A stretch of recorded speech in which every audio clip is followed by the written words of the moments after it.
everyone, my name is Deepti Mittal. Welcome back to Grade Up. Guys, in this video lecture, we are studying computer organization and architecture. Now, the subtopic which we are studying is basic organization. That we are trying to study the basic things in computer organization. Till now, we have studied two topics which were memory organization and input-output organization.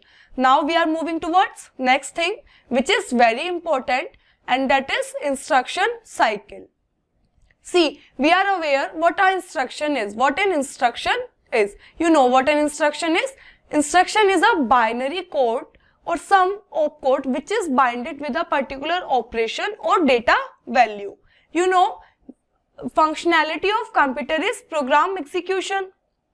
And this program consists of instruction. That is, you have to execute your instructions. Now we will see how we execute a particular instruction. Let us start with instruction cycle. Guys, see, instruction cycle consists of mainly two things. First one is fetch cycle, second is execution cycle.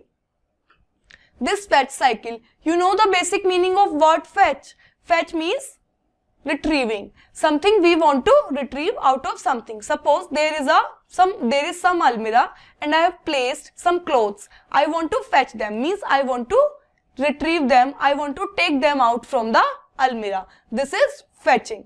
Same thing, if you want to execute an instruction, you have to do two things. First of all, you have to fetch that instruction and then execute it.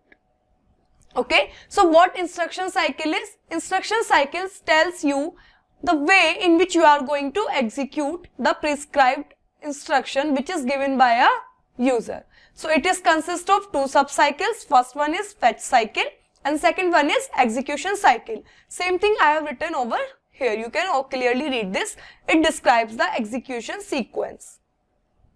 Let us move towards fetch cycle. So understanding instruction cycle, first of all, we need to understand what is a fetch cycle. So see, as I told you the basic meaning of fetch, then objective of this fetch cycle is instruction fetching, that is retrieving of your instruction.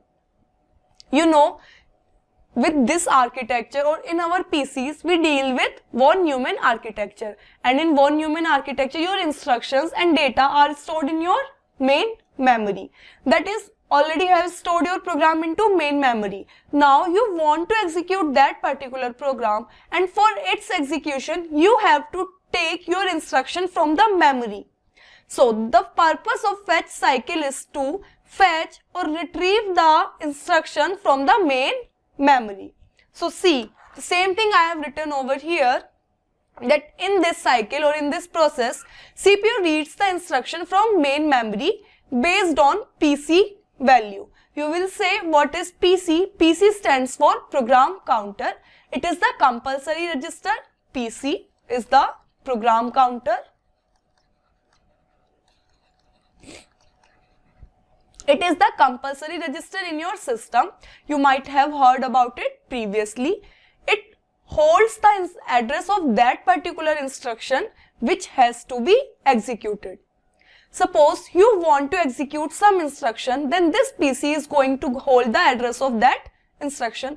Don't you worry, I'll tell you about this register in detail. Same thing I have written.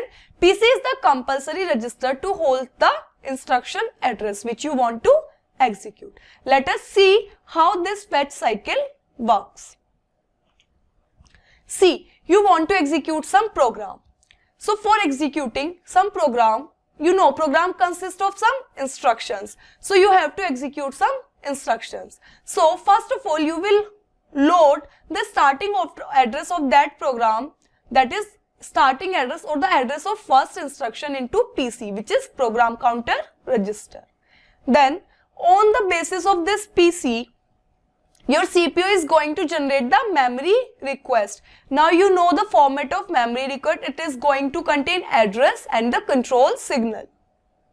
Suppose you want to generate the memory request for reading purpose. So you have given this read signal. After generating this memory request will go to system bus because I have to communicate with the memory, and communication is carried out with the help of system bus. System bus consists of three things: address lines, data lines, and control lines. So I'll load this address to address lines and this control signal to my control lines. Now on the basis of these address lines and control signal, one of the cell of my memory is activated. Now a particular cell is activated. I'll read the data of that cell and load it to data lines. This data line now containing the data or the instruction which is stored in the memory, which is again given to CPU, because CPU is the processor. Actual processing is done by CPU. So let us recall what we have done in instruction fetching. Suppose this memory is storing some instruction which you want to fetch. First of all, you will load the starting address of your program to program counter. That program counter, and using that program counter, your CPU is going to generate the memory request. These address will be loaded to address lines. This read signal will be loaded to control line, and then a cell of memory is enabled. Then this data of enabled cell will be loaded to data lines, which is again given to CPU for further processing. What was the basic meaning of instruction fetching? That is, you have to read the instruction. You have to bring your instruction out of memory to CPU for its processing, and the same thing I have done over here. Guys, while studying memory and input-output organization, I already mentioned you may feel like that this topic is not that important for your syllabus, but these things are the building blocks. I am going to use these two basics at every place. So if you have skipped those topics considering that it is not that important, please refer that video again. Let us move towards next thing. Now we know how to fetch a particular instruction. See, basically our system is going to have two types of instruction. One is fixed length instruction, one is variable length instruction. That is, we are going to have two types of CPU. One CPU is going to support fixed length instruction and another type is going to support variable length instruction. What does that mean? See, what this fixed length instruction means that all of the instructions in your CPU will be of same length. Suppose 16-bit. Then all the instructions in your CPU will be of 16-bit length. But what variable length instruction supported CPU will have? It will have some instructions of 8-bit, some instruction of 16-bit, and so on. So when you are going to fetch instruction for fixed length instructions, for fixed length instructions, you are going to fetch whole instruction at a same time. Suppose in 8085, all the instruction which it supports is 8-bit instructions. And when you want to fetch such type of instruction, you can fetch the whole instruction at a same time. Only once you require to apply instruction fetch cycle and you will fetch the whole instruction, because the data line size is also of 8-bit. It can read all the data. But suppose in 8085 you have some instruction of 16-bit length, but you can read only 1 byte of data at a time, that is 8-bit of data at a time. So for reading this particular instruction, you have to refer memory 2 times. For such type of instruction, they are known as variable length instruction, and here instruction fetching is known as RISC fetching. This is the concept supported by RISC processors. Don't you worry, I'll tell each and every detail about RISC processors. And these type of instructions are supported by CISC processors. You just don't worry about RISC and CISC. I will tell each and every detail about RISC and CISC processor to you in upcoming videos. Just remember this concept. See, in your instruction you might have 1 byte instruction, like 8-bit instruction which have only opcode. You will say, what type of instruction is this which is only having opcode? You know what is opcode? Yes, I have told you this thing in my first video that opcode is the operation or the binary code which tells you the operation which this instruction is going to perform. See, when you are having some instruction, 1 byte instruction, example, suppose RIM, SIM. Your 8085 processor supports these two types of 1 byte instruction, which is read interrupt mask, and set interrupt mask. These are the 1 byte instructions. Instruction is of only 1 bit. When you are going to fetch these instructions by using your 8085 processor, you can fetch the whole instruction at a time. Yes, but suppose you are having some 2 byte instruction opcode attached with some 8-bit immediate failed, then this instruction will be fetched in 2 memory references. That is, in first reference you are going to fetch this part, and in second reference you are going to fetch this part. When it is 3 byte instruction, you will need 3 memory references. Don't you worry, I will explain this particular concept using an example. Let us take an example of 2 byte instruction. Suppose MVI 24H. What does this instruction means? MVI means move immediate. This is the value, and you will load your accumulator with 24 immediately. This is a 2 byte instruction. Suppose some instruction LDA 2080. This LDA means load your accumulator with the memory content of 2080 memory. This is definitely a 3 byte instruction. 1 byte for opcode, 2 second byte and third byte. It is a 3 byte instruction. Let us see how the execution and fetching of these instructions will be carried out in 8085 microprocessor. Let us see. Suppose this is some user program. This is the program which you want to execute. This is the memory. This is the way your program is stored in the memory. Now you want to execute it, so you have to fetch it. See, this memory is of 8085 processor, where one cell is capable of holding 1 byte of data. So it holds SIM, then LDA, then here 80 and then 20. This is the address. You will say to me that why 8020, why not 2080? If you remember, I have teach you or told you about endian schemes, and I have already mentioned that little endian scheme is the default scheme which is followed by all the systems. So here also I am following the same pattern, that is higher byte is placed with higher address. In same manner, next instruction and then next instruction. See, this LDA is 3 byte instruction. I have mentioned this thing.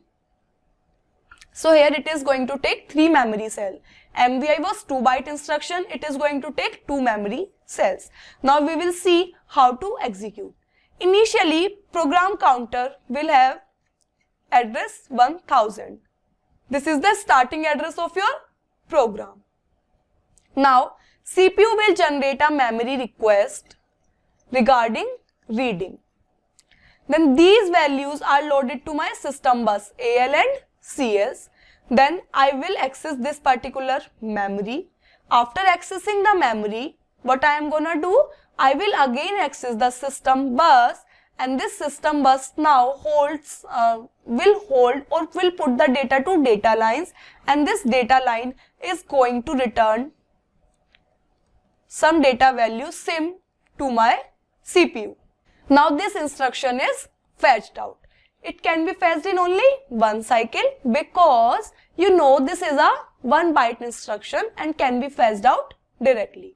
After execution of this, my PC will be updated, because PC, what I told you, what is PC? PC is going to hold the instruction address which you want to execute. Now you have executed this, you have fetched this you have fetched this instruction, and execution part is of my CPU. CPU will take care of it. Now PC is going to hold the next instruction address which you want to execute for its fetching.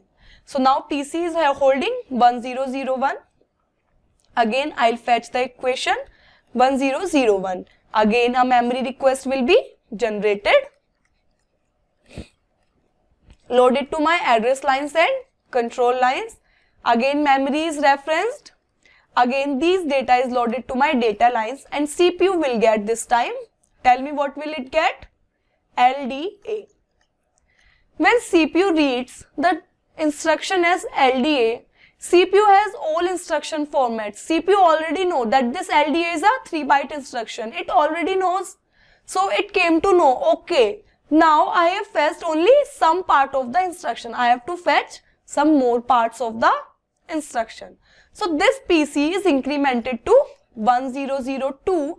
For 1002 and for 1003, again memory request will be made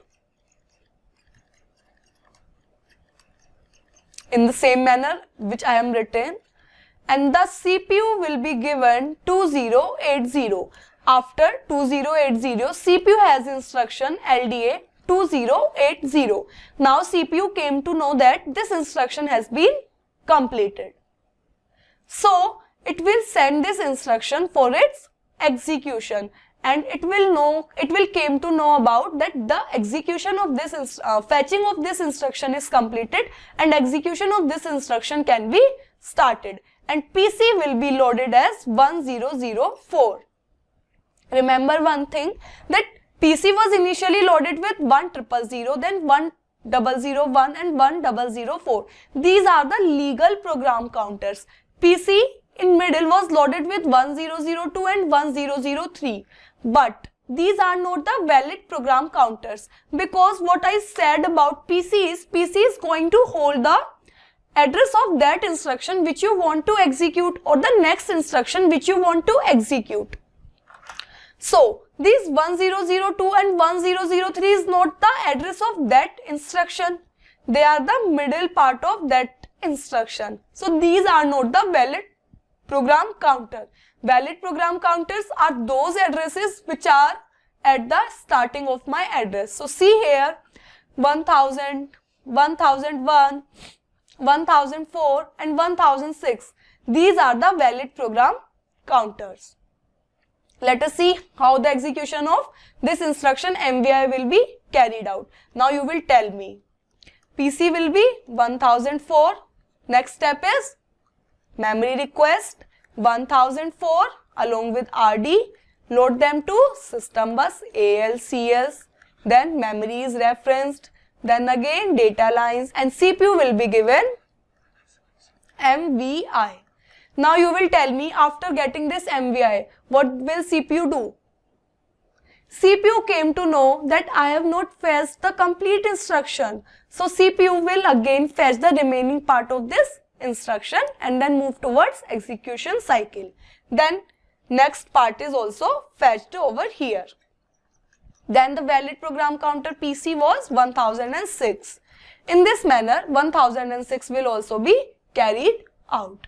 Now I think you are aware how CPU is going to fetch a particular instruction, how variable length and how fixed length instructions are dealt while fetching the instruction.